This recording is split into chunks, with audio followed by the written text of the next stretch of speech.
Good evening, everybody. I'm Elizabeth Mendez. I am the GTEAC president for this school year. Today is November 13th, and we are going to go ahead and get this meeting started. Here's our social medias. If you'll please make sure that you follow us on social media. I do send out text reminds for everyone when we have meetings, when we have fundraisers, and all that good stuff. And then we have our social media accounts for Facebook, Instagram, and Twitter, which we do post follow ups on as well. So please make sure you are following us on those accounts. This is our board. I am Elizabeth Mendez, the president. Miss Felicia Perez is our secretary. Marissa Austin is historian, and she does all the social media posts. And then Miss Rebecca Hughes is our treasurer. We also have our information for Northside High School students about everything you need to know as far as getting your high school education and college prep. Uh, Dr. Kraft is very proud of this website, and he wants to make sure all parents have access to it. And we're going to go ahead and get started with Miss Nanette Valdez. Liz, I'm going to jump Miss, in real quick and talk about yes, t-shirts just real quick before you introduce sorry, that. yes, And ma'am. just let everybody know, I am Rebecca Hughes, and as Liz said, I am the treasurer for this year. We had our t-shirt fundraiser that we did in mid-October, and so all orders have been completed. We made approximately $3,100 with this fundraiser, which is great. We sold about 461 t-shirts. So we thank all of you for your participation and your support. This is the money that we use to help us pay for the school scholarships that we give, as well as the Ignite grants. So every little bit helps. We have all shirts that have gone out to most schools except for a few that I am hand delivering that are in my area tomorrow. So the goal is that your teachers should receive your shirts. Every order has a packing list, so you should have the right sizes and everything when they hand them off to your children. So please look for those next week to be coming home with your students. Thanks so much, and have a good evening. Thank you, ma'am. Okay, Miss Nanette Valdez has been an educator for over 2 decades, serving in both elementary and secondary settings. In her current role as social and emotional development specialist, she supports teachers and staff in developing social, emotional, behavioral, and academic enabling skills to help students thrive. And she is going to be our guest speaker for tonight. And I will hand it over to her. Thank you.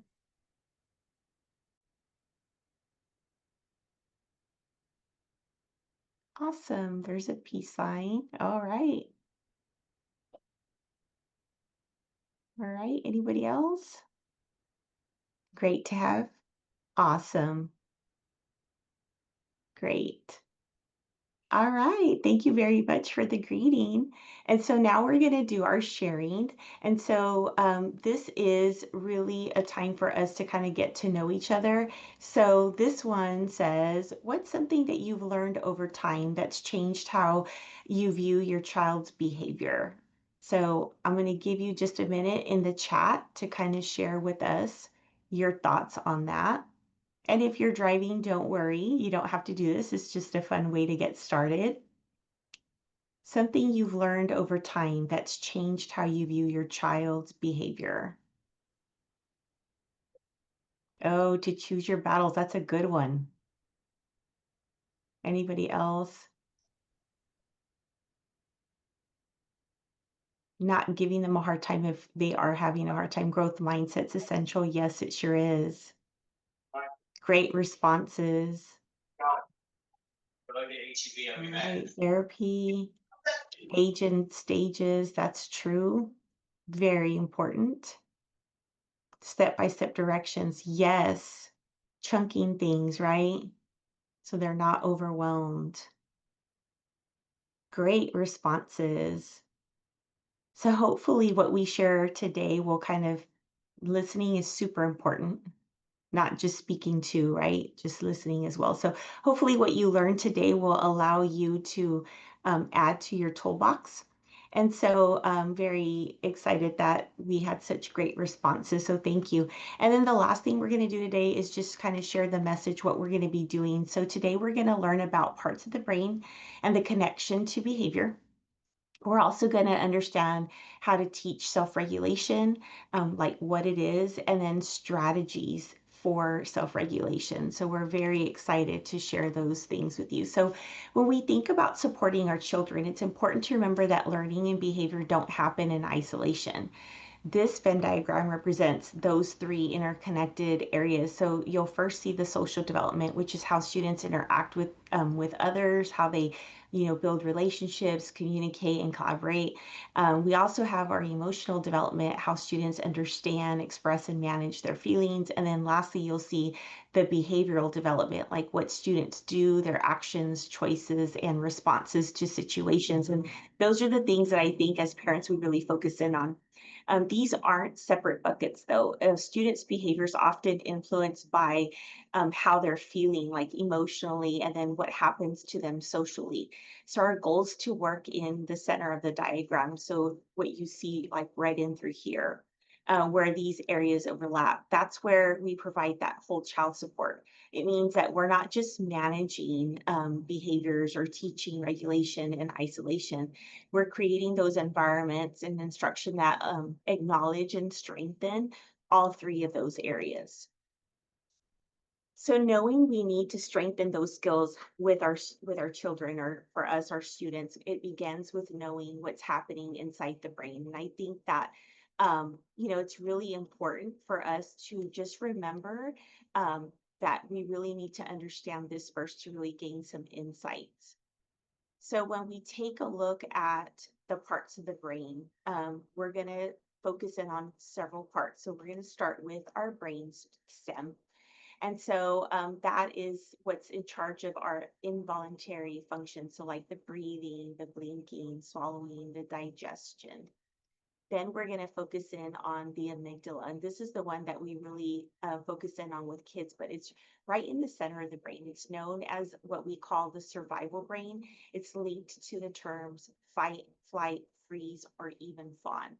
This part helps us feel those strong emotions like the anger, the sadness, but even the happy ones, the excitement and joy.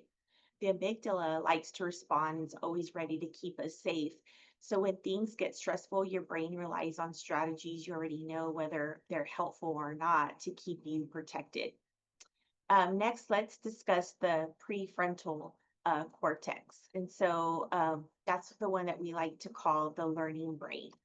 And so it's located, as you see, in the front of the brain, and it helps you pay attention, make good decisions, answer questions, plan and set goals. When we're in a calm, regulated state, we're able to learn new strategies and take in new information. This part of the brain does not fully develop until your 20s. And so that's not an excuse to make those poor decisions, right? So it's important for us to know that, because it reminds us that we need to slow down, take pause, and then think through those situations or decisions. And then last, we're going to focus in on the hippocampus. And so that one's located deep in the brain. It's responsible for learning and memory, which includes our life experiences and what we've learned up to this point in our lives. As we learn emotion regulation later on, we're going to move those experiences from the short term into our long-term memory, so that the next time that we experience some of those stressors or those big emotions, we're able to access and use the strategy. So one way that we help students understand how our brain works is we teach them the flipping your lid strategy. So basically, what happens when they experience those strong emotions, and their thinking brain, which is that prefrontal cortex, is no longer in charge. So by teaching the students about this process, they can better recognize their feelings and begin to use self-regulation strategies. And so we're gonna take some time really quick to practice. And so I did see that I did need to share access to the copy. So I will ensure that we get that to you. I thought that I had given the PDF copy to Ms. Mendez. So I'll have to double check what I need to redo that one. So sorry for y'all. So for right now, just take a look here at our screen. But we're going to focus in on two parts. So we're going to focus in when we have our amygdala in the middle of our brain, right? And so we pretend that our hand model is the brain.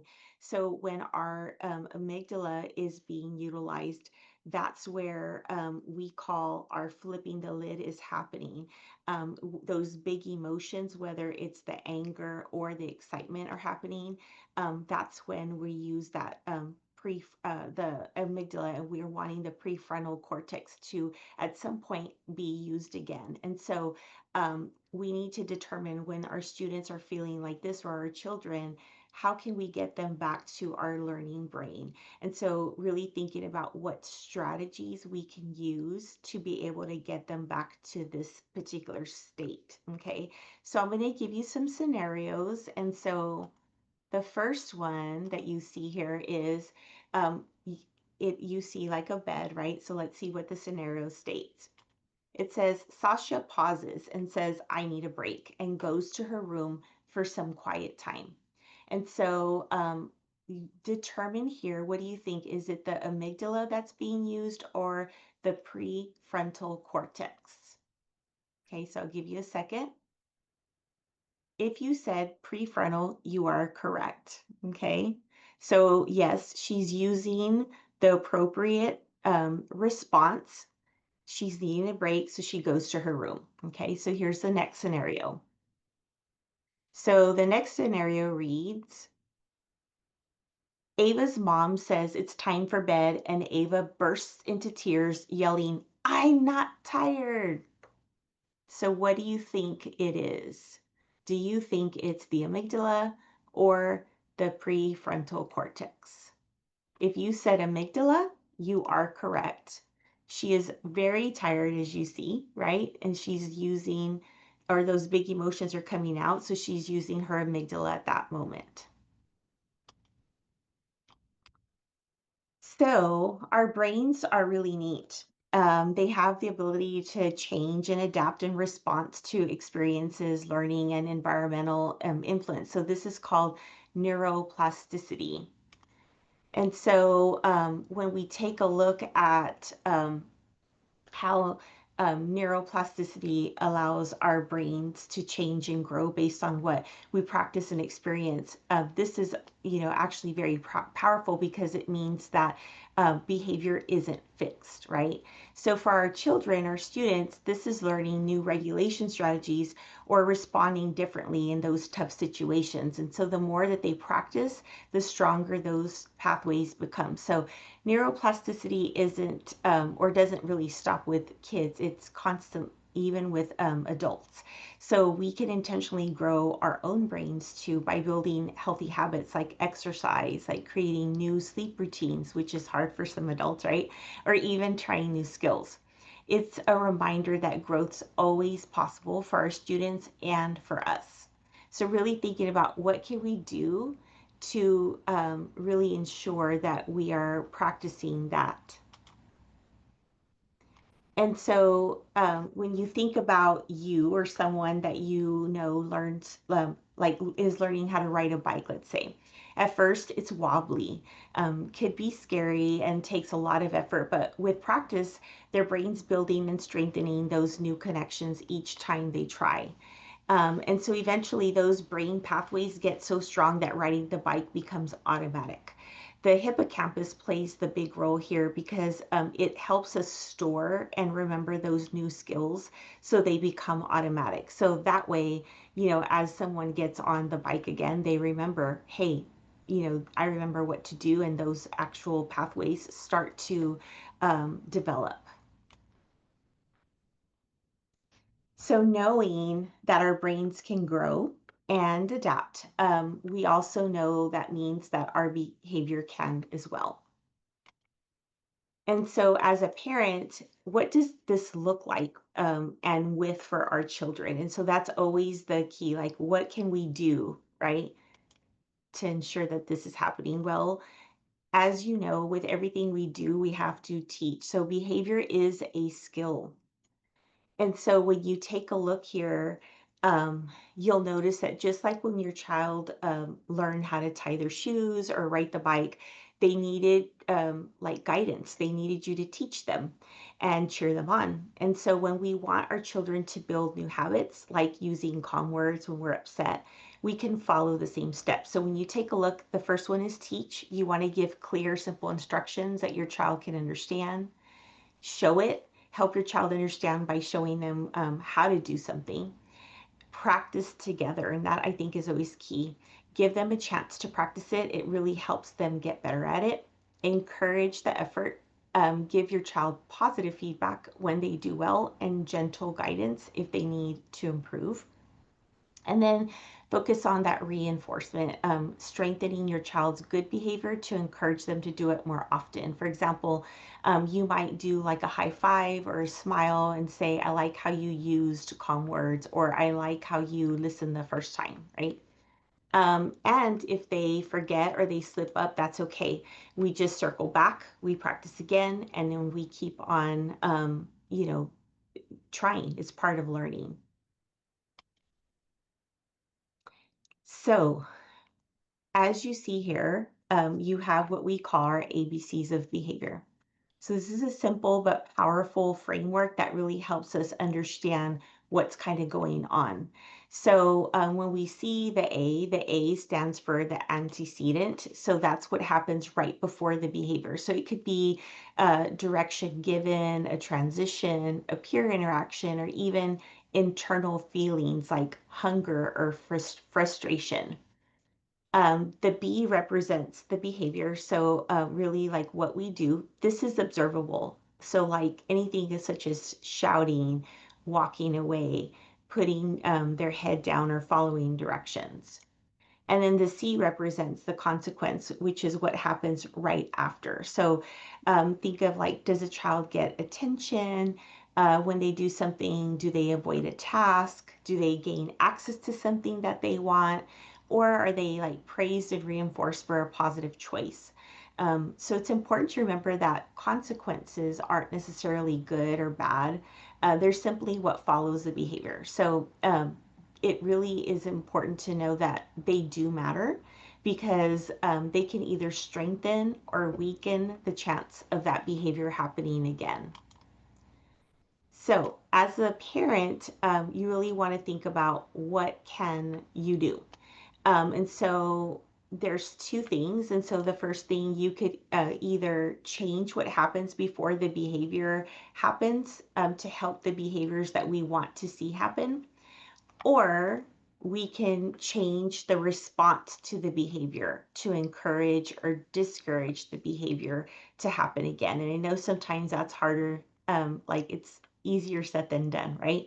But something that we as parents need to practice as well. So I'm going to give you a scenario, okay? We're going to apply the ABCs to this particular scenario. So here's what we know about Emma. She loves being on her phone and often struggles with transitions from that screen time to other activities. And I know this actually comes up quite often when we talk to parents. This is one of the biggest things that we get, like, how do we handle that, right? So here we go. Here's the antecedent. The parent says, it's dinner time, so please put your phone away. The behavior that happens, Emma pouts, just 5 more minutes. So the consequence is that the parent says, no, now means now, give it to me. Okay. So when thinking about the scenario, what are we really wanting Emma to do? Yes, we're wanting her to calmly put the phone away and get ready for dinner. And that's easier said than done sometimes. So when thinking about where Emma's brain is functioning from, do you think that her amygdala or the prefrontal cortex is engaged? Okay, so if you thought amygdala, you're absolutely right. So she's she is thinking from her amygdala, right? And so we really wanted her to do this. So how do we get her from here to here, right? That's always, as a parent, what our question is. How can we change that, right? So remember that our brains are able to change and adapt because they have that neuroplasticity, right?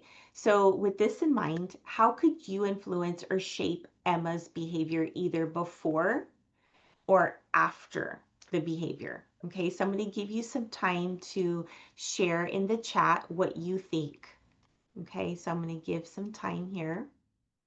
How could you influence or shape Emma's behavior either before you say it's time to put the phone away, or after the behavior? So I'll give you just a minute to respond in the chat. Oh, lead by example. Put your phone away as an adult. Then Emma would feel more comfortable. Okay. So before, to reinforce. Okay. Awesome.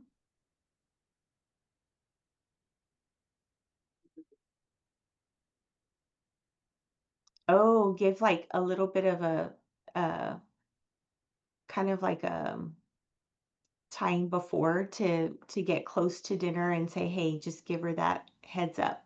Setting the timer. Okay. Warnings. Okay. So maybe instead of warnings, maybe suggestion could be what they said up front, like give the heads up that, hey, we're about to, right? Set rules, no phones. Okay. Suggest a topic to discuss at dinner. Oh, maybe it's a topic that they're interested in, right? Could be. So if you set the rules, though, just ensure that maybe you do something like give them the heads up ahead of time to say, hey, reminder, we're not having any phones at the table, right? Or at dinner. So just giving them that heads up is key. Perfect. I love all of those suggestions. Thank you guys so much. Um, yeah, reminders and warning as a heads up. That's great. So I guess everybody's on track with that. Great job. All right. So thank you guys very much for sharing. So as we take a look now at the scenario and how the behavior could potentially continue in an undesired way, if we didn't think about the behavior through the ABC lens. Okay, so now the consequence would be a little bit different. So here's our ABCs, right? So we still have that same scenario. So now if you think about, here you go. So we went through saying no, now means now, give it to me. So now the parent says, no, now means now, give it to me is the antecedent. So if they continue on, Emma would then yell, you're so mean, and clutches the phone tighter. And then last, the parent raises their voice. I said, give it to me right now. Okay. So if you think about this, right? um, you're going to take a moment and think to yourself where you think the next antecedent and behavior will lead. Okay, if we continue in this way, it's easy to see how Emma's and the parents' behavior could potentially continue to escalate, right? Leading further away from the desired behavior, which in this scenario is Emma putting her phone away. So it's important to practice self-awareness and self-management in these moments as adults in order to positively shape those behaviors, those desired behaviors that we wanted to see. So when thinking about where Emma's brain is functioning from, do you think that the amygdala or the prefrontal cortex is being engaged? Well, as you guessed it, that amygdala is happening, right? Because those situations are getting a little more intense. And so, so here's a little key insight to all of this. The consequence from one behavior becomes the antecedent of the other. So it's like a behavior chain. Okay. Your response as the parent or something in that home environment, such as other siblings possibly or noises can create that domino effect. So it's really important to think about, how could you like front load it to get them ready, so to speak, or what happens after the behavior occurs. So really focusing in on those things. Okay. So just as expecting children to behave without teaching them is like asking them to swim before they've learned how. In that moment, the amygdala takes over. We wouldn't expect the child to swim without any kind of support, yet we sometimes do this with behavior, right? Behavior is a skill. So, like reading or math, it's got to be taught, especially when children are calm and that prefrontal cortex is ready to learn. That's when you want to teach those moments to build their skills and really allow them to be successful within their school and even in life. So it's really thinking about like those teaching moments. When are you going to have them happen? Typically, you want to do it when they're at a calm state. Okay. So we're now going to focus in on that self-regulation to really get a better understanding. So we're going to explore the process and the role as parents in helping children acquire some of these skills that we want them to have. So self-regulation means that you can calm yourself. You can handle big feelings, make good choices in different situations, and treat others and ourselves with respect. So have you ever told your child that when they're upset or mad, or sad, I should say, or experiencing some type of big emotion, it's okay, you're gonna feel upset, but it's how we treat ourselves and others when we're upset and how we behave during those moments.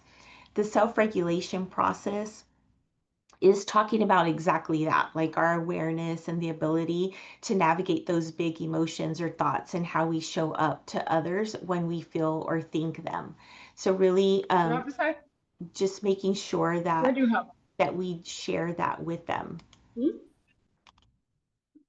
So the first step in teaching the process to children or even adults is developing their ability to recognize that something's changing in their body. That they're starting to feel different or dysregulated. And so this will actually help build their own self awareness. So this shift might show up through interactions, feelings, thoughts, and behaviors. And so as a parent, we can only observe the extrinsic, which is the signals or signs, such as the child's interactions with others and the actions they're taking, or the intrinsic, the signs such as feelings and thoughts that would only be known to the student. Okay, so we can't assume that a child is feeling a certain emotion. They need to be able to explicitly name it. So make sure that you keep in mind that students might not be able to explain why they feel the way they feel or act a certain way, and that's okay. It's really focusing in on identifying the cause. And so, really thinking about that as they are going um, through that situation. So in order to build that self-awareness, it actually can come in many different forms, but it starts with explicit instruction again, like really teaching them.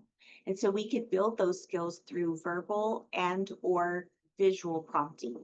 So verbal prompting, such as what did you notice in your body? What thoughts do you have? How are you feeling? What are you doing? Those are things that you might want them to start getting to think about.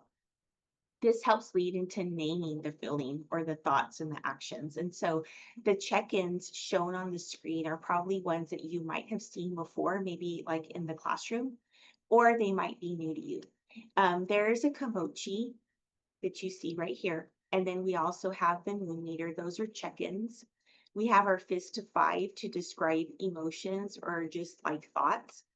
And then we also have the strategy of flipping your lid, which provides that verbal and sometimes even that nonverbal way for students to demonstrate and communicate what's happening. And so as educators, we teach students to kind of share, like if they're starting to feel a big emotion, like they start to do like this, showing us that nonverbal, like my lid's about to get flipped, like I'm going to start to use my survival brain.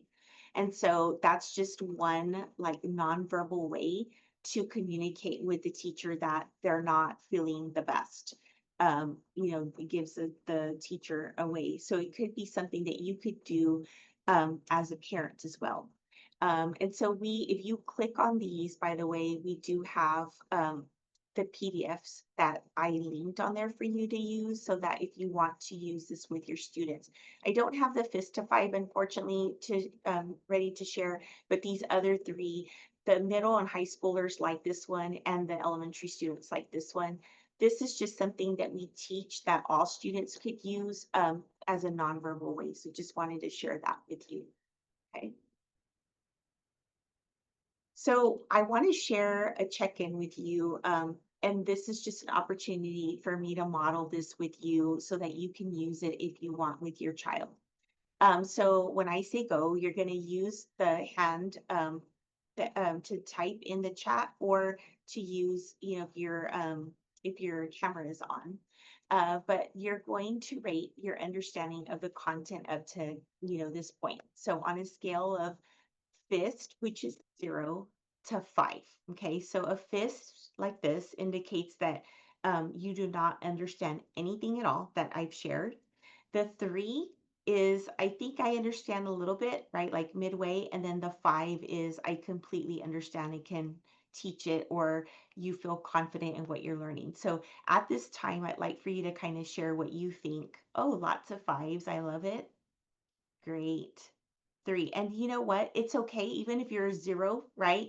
Um, any new learning that you get from today would be great, right? So just know that everybody's going to be at different levels. It's just really thinking about taking this information and trying it. And at some point, those of you that are maybe at a 1 or 2 can get to a 5. And those of you that are 5s, maybe you'll have something new that you'll take to learn and try with your child. So very excited for your learning today. Thank you for sharing. Okay, so we're going to look at once a child becomes aware that they're feeling like those big emotions, whether they're like overwhelmed, frustrated, or something like that. The next step is using the strategy to help them get back to that balanced state. So back to that prefrontal. So a regulation strategy is a tool or technique that can help the student manage their emotions, their interactions or behaviors so that they can return to the place where learning and connection are possible. But here's the important part. Children can't use what they haven't been taught. So just like we model how to tie your shoes or ride your bike, we have to teach how to take those deep breaths, to take a pause, a moment, right? Ask for space, use movement to reset. And so when we start the process, we're doing a lot of that adult guided, the prompting, getting them to really like understand and how to utilize this particular strategy and determining what works for them. So the parent can prompt. Um, and sometimes it'll take several times to prompt, okay? Then once the child has been doing this for quite some time, or if you have a child that's older in middle or high, then that's when it becomes more of that self-guided, determining the tool that they could utilize for self and then actually using it. Okay. And so just like the behavior in academics, we're going to teach it, model it, practice it, give feedback, and then reinforce it. So it should be done with your child or your children, and you're doing it again in that calm and regulated state. No new learning can happen when the amygdala is activated, when their lid is flipped, right? So times that they could practice. Well, during school, sometimes they have those morning routines that happen, right? Or even at home before they go to school, before transitioning from one thing to another. during meals. So like that situation with Sasha, before she got into dinner, you prompted, hey, your phone needs to be put away soon, right? Bedtime's about to happen, giving those prompts while reading or playing. Okay, so those are times that you can do that teach me. So here's why it matters. When the student's dysregulated, that amygdala, it's in charge. And so it's really important to really think about the child's not going to learn during that time. So you have to get them at a place when they're really understanding and they could listen to you. Okay.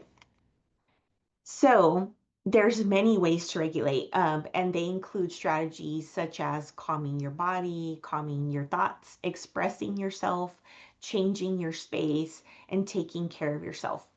These are the outcomes that we would like our children and even ourselves to achieve by engaging in these strategies. So I might use, let's say, a breathing technique to calm my body or my thoughts. I might use journaling to express myself. This is a new way to categorize the strategies that you may already be familiar with. Okay. So what I'd like to do at this time is I'm going to give you about 5 minutes to experience strategies that I just discussed. I'm going to ask that you aim to try 3. I know this isn't enough time by any means, but the thought is that you're going to begin to start looking at the strategies to see which one or which ones that you might want to introduce to your child or your children. Then you can continue exploring with them as a family. There might even be some that you might like. I know that the middle and high school ones are pretty cool, so that you might want to utilize those for yourself, or even get yourself to start thinking about what other ideas that you could try. I'm going to be here, to answer any questions that you might have, but I'd like to see, I want to thank Elizabeth for putting in the PDF version. And so if you get on, you'll be able to actually click on any of these here.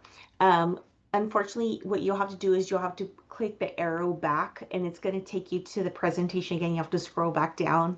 There was no easy way for me to do this because I was trying to really give you all of the information. So unfortunately, you'll have to scroll a little bit, but you'll have access to all of this. So I'm going to give you about 5 minutes to go ahead at this time to get in and start clicking in.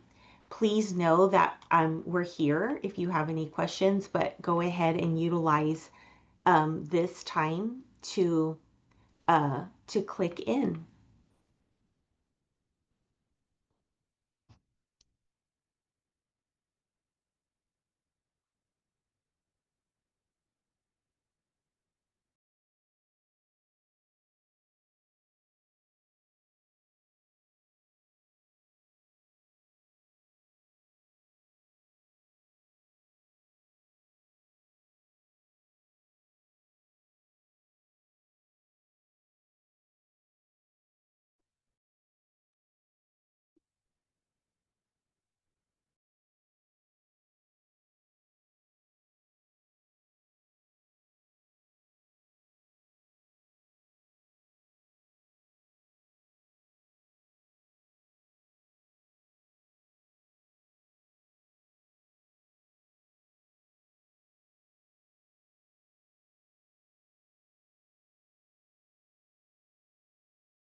So we're not actually asking a question. We wanted to give you time to utilize the self-regulation strategies um, from our um, from our slide deck.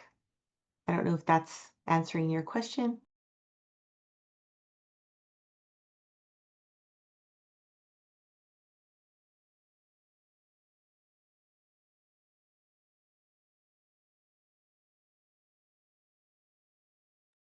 Oh no. Okay. So is that happening with everybody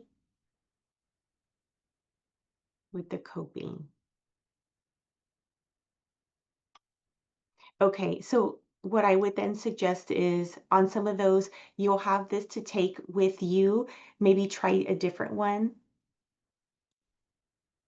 Because some of those do take you away from to into a different site. And so just know that we will definitely. So I will kind of just share with you just so you could see for those of you that are having trouble. And so if you click on the link here, you'll notice that one of the things that you could do is watch, live cam. Okay, so that's a fun thing to do. And then you even have for, let's say, third through fifth. I'm going to try to click on a couple of different ones just so y'all could see it. And you could try this at a later time. Okay.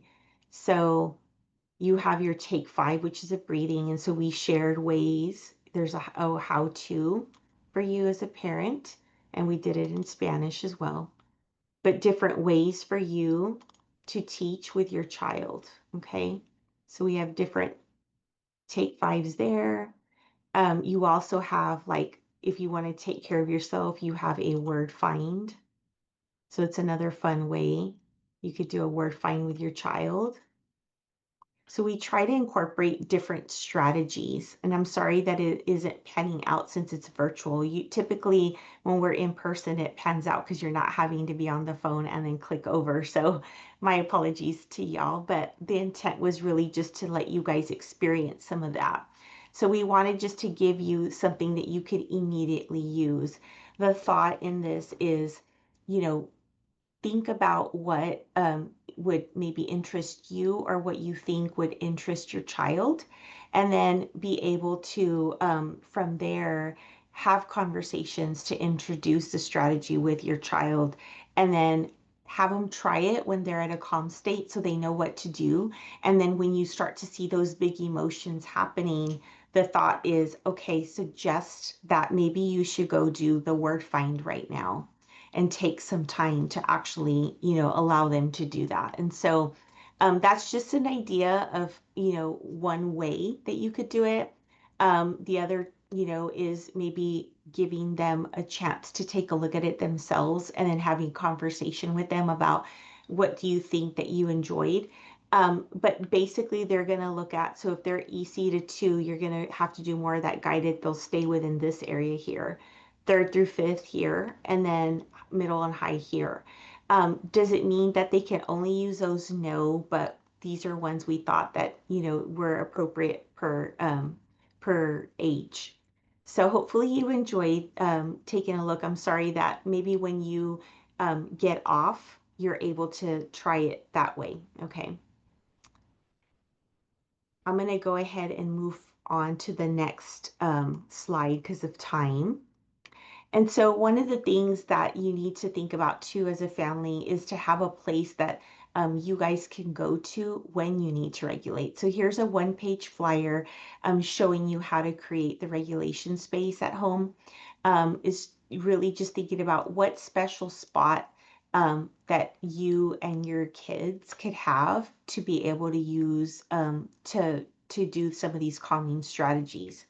So having the regulation area can be really helpful, especially when you use it together to support each other's calmness. And so we're going to look at, if you click on here, you're able to utilize, I went ahead and left that there for you so you could make it a little bit bigger. So you can see this different steps that you can do to create that space at home. We wanted to make sure that you had access to that.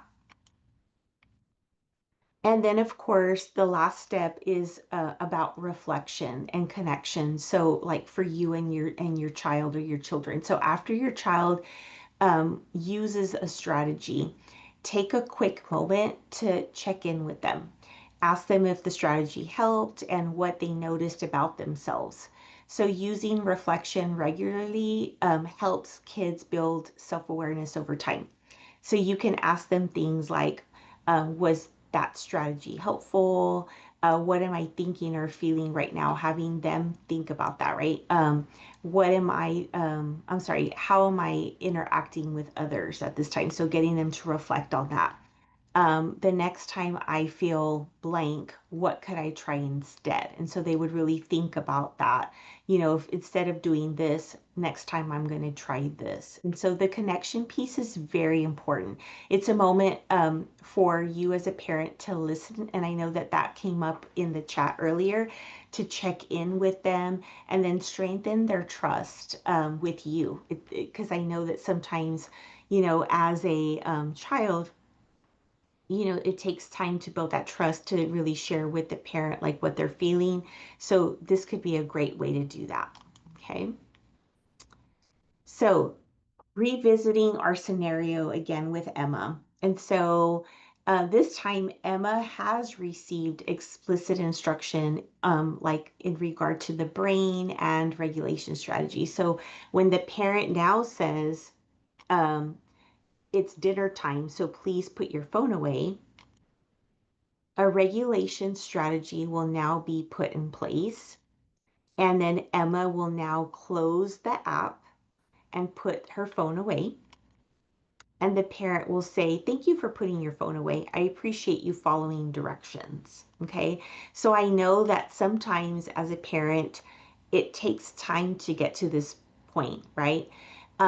But if with much guidance, having those conversations during their regulated states, right, happen, the goal is that we get to this particular scenario, and the child or your children would be able to do this, without any hesitation. And so really thinking about now when these things happen, these are some things that you could try. Okay.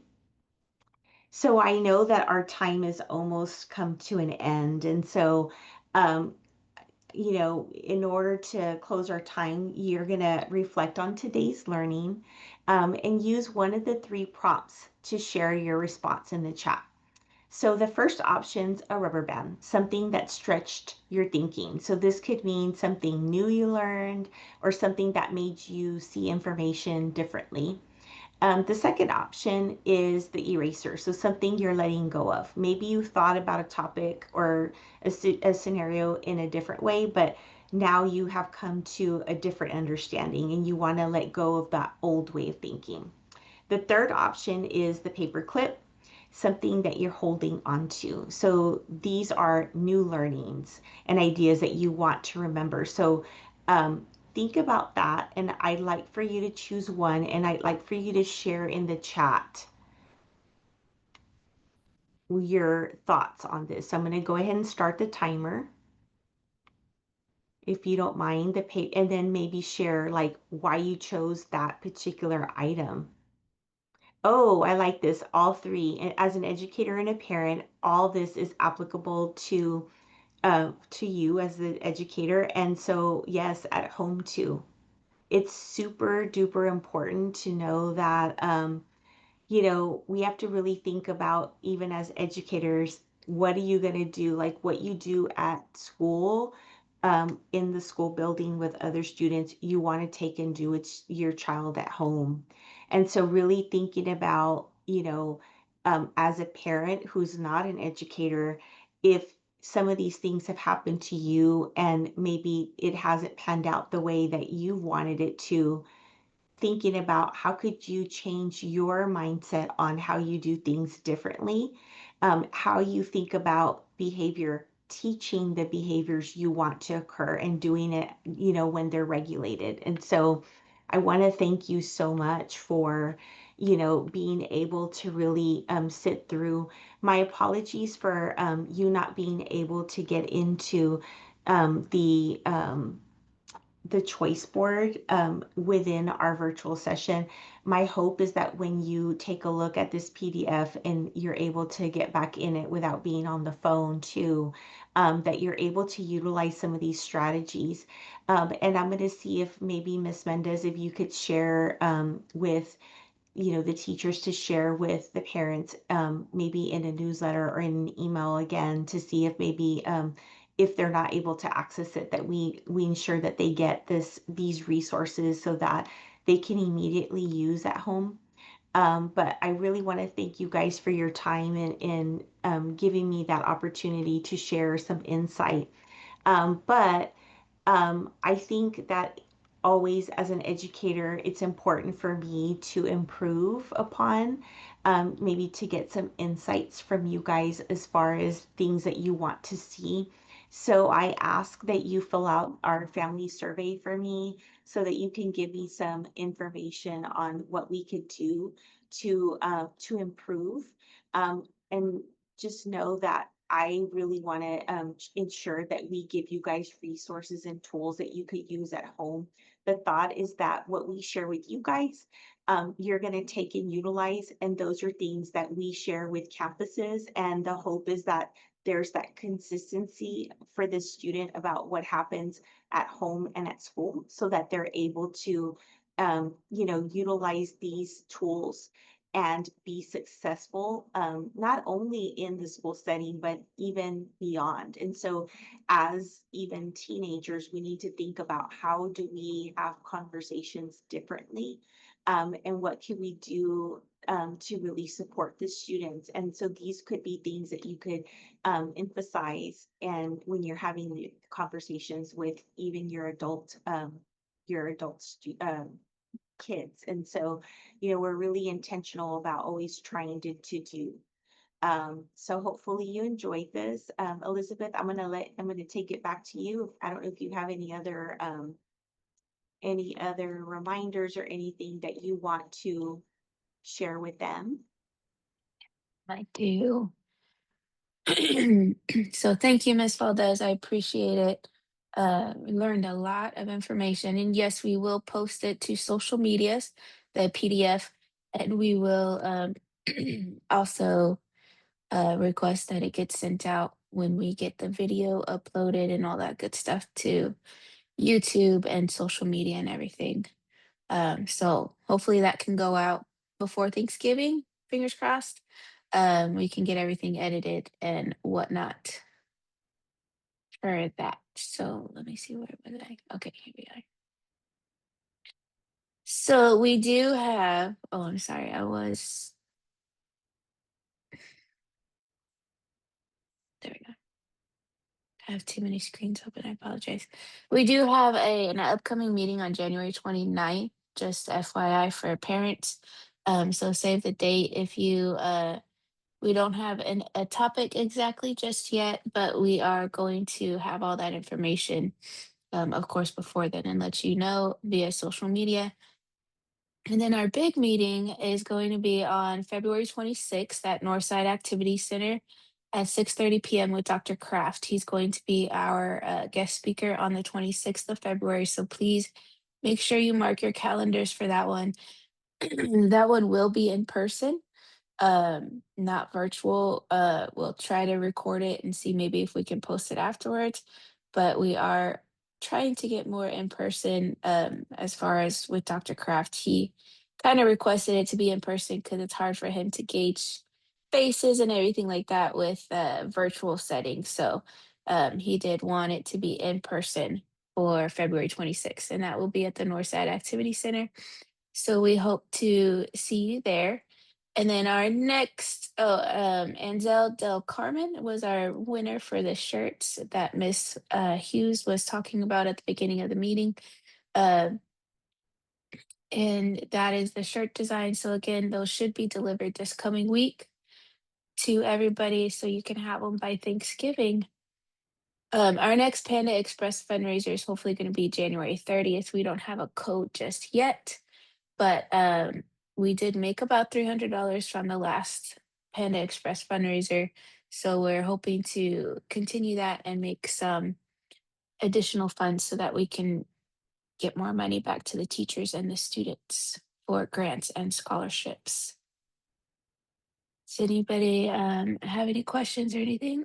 Can I add that somebody in the chat did post that if they save the document, then they're able to see all the links live. So I just wanted to share that if those of you that got you need to save it, just know that that's an option if you while you're waiting for the emails and the social media link to be posted. Yes, I would download it and make sure you share it, please. I'm sorry, download it and make sure you can access it all. Social media is at NISD GTEAC. And Liz, I have a Uh, question on the board about shirts. So somebody's asking, can we still order shirts? You cannot order shirts. The sale has been closed and shirts are already in. So if we have any extras, I will let you know. But right now it doesn't look like we're really going to have any extras that everybody that we ordered shirts for, we've got their shirts in. And as Miss Mendez said, they're being sent out to the schools right now. They've been going out over these last couple of days. So we apologize if you've missed the order. We'll try and work with schools to make sure they get the announcements out next year. But we do this every year. This is our annual fundraiser for us raising money for scholarships and those GT grants that we give out. So thank you for all your support.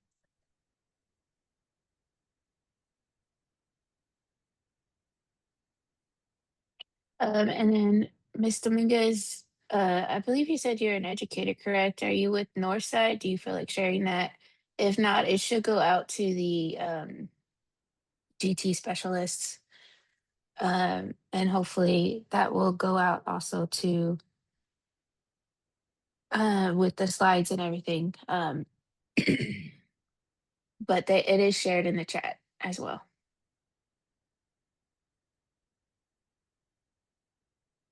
If you download it from the chat, you should be able to access everything. If I need to send it again, I can. Any other questions?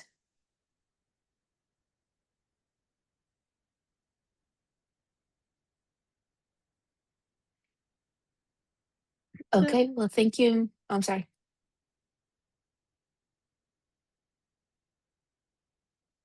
Miss Rebecca, were you going to say anything? Yep, you're good. I think we Okay. got everybody answered. Thanks. Thank you, Miss Valdez. I appreciate it. And everybody, I hope y'all have a great night. We'll see you on the 29th, I believe.